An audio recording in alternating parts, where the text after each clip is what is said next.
Welcome back to Fatafat cooking by doctor Srividya channel.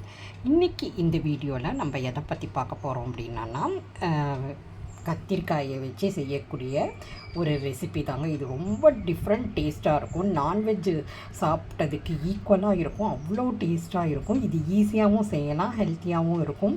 So வாங்க இதை எப்படி செய்கிறதுங்கிறத பார்க்கலாம். ஃபஸ்ட்டு இதுக்கு தேவையான பொருட்கள் என்ன அப்படின்னா, ஃபஸ்ட்டு கத்திரிக்காயை நல்லா எடுத்து சுத்தம் பண்ணி தண்ணியில் ஊற வச்சுக்கோங்க. நீட்டமாக கட் பண்ணிவிட்டு அதுக்கப்புறமா உங்களுக்கு என்ன தேவை அப்படின்னா, வெங்காயம் தேவை. அது ஒரு வெங்காயத்தை பொடிசாக கட் பண்ணி வச்சுக்கலாம். அதே போல் பூண்டு 4 பல்லுலேருந்து 6 பல் வரைக்கும் நீங்கள் தட்டி வச்சுக்கோங்க.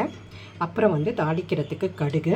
இதில் மசாலாக்கள் என்னென்ன நம்ம யூஸ் பண்ண போகிறோம் அப்படின்னா, மஞ்சப்பொடி 1/4 டீஸ்பூன், மிளகாய் பொடி 1 டீஸ்பூன், மல்லிப்பொடி 2 டீஸ்பூன், அப்புறம் ஜீரக பவுடர் இது 1 டீஸ்பூன், அப்புறம் உப்பு.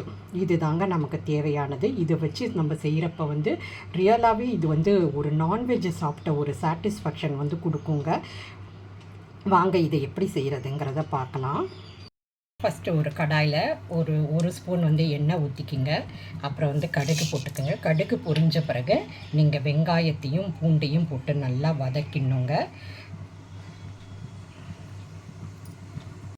வெங்காயத்தையும் பூண்டையும் போட்டு நல்லா வதக்கிக்க போகிறோம். இது நல்லா செவந்து பொன்னிறமாக வர்ற வரைக்கும் நம்ம இதை வதக்கிக்கணும்.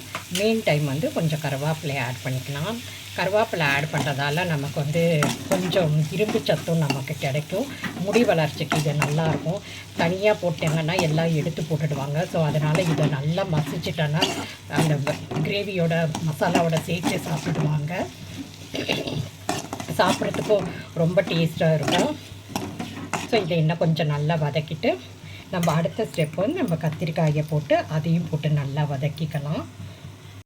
இப்போ நல்லா வெங்காயமும் பூண்டு நல்லா வதங்கிடுச்சு. இந்த ஸ்டேஜில் நம்ம கத்திரிக்காயும் போட்டு நல்லா வதக்கிக்கலாம். வதக்கிறப்பயே நம்ம உப்பும் போட்டுக்கலாம். அப்போ தான் சீக்கிரமாக வேகும். இப்போ கத்திரிக்காயை போட்டுட்டு நம்ம உப்பையும் போட்டுட்ருக்கோம். இதை கொஞ்சம் நல்லா வதக்கிக்கணும்.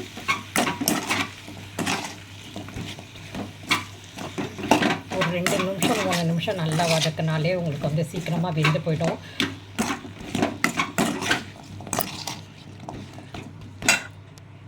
ரெண்டு நிமிஷம் கத்திரிக்காயை வதக்கின பிறகு நம்ம மூடி போட்டு ஒரு 5 நிமிஷம் வரைக்கும் வேக விடலாம். தண்ணியெல்லாம் ஊற்றக்கூடாது இந்த ஸ்டேஜில்.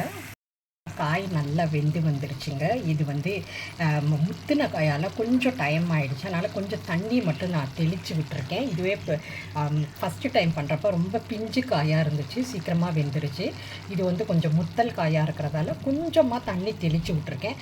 இப்போ இந்த ஸ்டேஜில் நம்ம எடுத்து வச்சுருக்க எல்லா மசாலாவையும் ஆட் பண்ணிக்கலாம். ஆட் பண்ணிவிட்டு மிக்ஸ் பண்ணிவிட்டு ஒரு 2 மினிட்ஸ் இருந்துச்சுன்னா நம்மளோட சுவையான ரெசிபி ரெடி ஆகிடும்.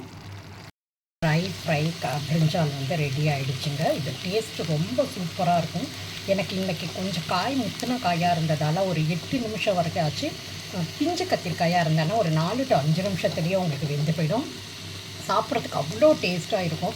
ஒரு தடவை செஞ்சிட்டிங்கன்னா இதை திருப்பி நீங்கள் செஞ்சுக்கிட்டே இருப்பீங்க. அந்த அளவுக்கு அவ்வளோ டேஸ்ட்டாக இருக்கும். இப்போ ஒரு அடுப்பு ஆஃப் பண்ணிவிட்டு ஒரு பாத்திரத்துக்கு மாற்றிடுவோம். இப்போ நம்மளோட டேஸ்டியான கத்திரிக்காய் ட்ரை ஃப்ரை ரெடி ஆகிடுச்சுங்க. இது பார்க்குறதுக்கு அவ்வளோ அழகாக இருக்குங்க. சாப்பிட்றதுக்கு அவ்வளோ டேஸ்ட்டாக இருக்கும். மறக்காமல் இதை ட்ரை பண்ணி பாருங்கள். அதே போல் மறக்காமல் எங்கள் சேனலையும் சப்ஸ்கிரைப் பண்ணிக்கோங்க. உங்கள் வேல்யூபிளான டைமை ஸ்பெண்ட் பண்ணி எங்கள் வீடியோஸை பார்க்குறதுக்கும் கேட்குறதுக்கும் ரொம்ப ரொம்ப நன்றிங்க. மேலும் ஒரு புதிய ரெசிபியோடு உங்களை நான் மீட் பண்ணுறேன். அது வரைக்கும் உங்களிடமிருந்து விடைபெறுவது உங்கள் டாக்டர் ஸ்ரீவித்யா.